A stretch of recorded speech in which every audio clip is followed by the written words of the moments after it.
Ang mabuting balita ng Panginoon ayon kay San Marcos, chapter 10, verse 17 to 27.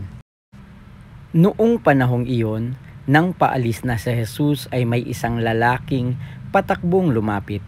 Lumuhod sa harapan niya at nagtanong, "Mabuting guro, ano po ang dapat kong gawin upang magkamit ng buhay na walang hanggan?" Sumagot si Jesus, "Bakit mo ako tinatawag na mabuti? Walang mabuti kundi ang Diyos.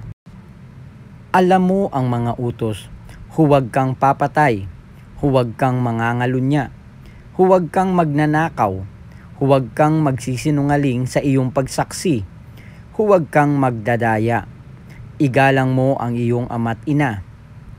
"Guro," sabi ng lalaki, "ang lahat po ng iyay tinutupad ko na mula pa sa aking pagkabata." Magiliw siyang tiningnan ni Jesus at sinabi sa kanya, "Isang bagay pa ang kulang sa iyo. Humayo ka, ipagbili mo ang iyong ari-arian at ipamigay sa mga dukha ang pinagbilhan, at magkakaroon ka ng kayamanan sa langit. Pagkatapos, bumalik ka at sumunod sa akin." Namanglaw ang lalaki ng mga rinig ito at malungkot na umalis sapagkat siya'y napakayaman. Tiningnan ni Jesus ang mga nasa paligid niya at sinabi sa kanyang mga alagad, "Napakahirap mapabilang ang mayayaman sa mga pinaghaharian ng Diyos."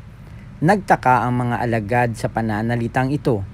Muling sinabi ni Jesus, "Mga anak, talagang napakahirap mapabilang sa mga pinaghaharian ng Diyos. Madali pang makaraan ang kamelyo sa butas ng karayom kaysa pasakop sa paghahari ng Diyos ang isang mayaman." Lalong nagtaka ang mga alagad, kaya't sila'y nagtanungan, "Kung gayoy, sino ang maliligtas?" Tiningnan sila ni Jesus at sinabi sa kanya, "Hindi ito magagawa ng tao, ngunit hindi ito mahirap sa Diyos. Magagawa ng Diyos ang lahat ng bagay." Ang mabuting balita ng Panginoon. Pinupuri ka namin, Panginoong Hesukristo.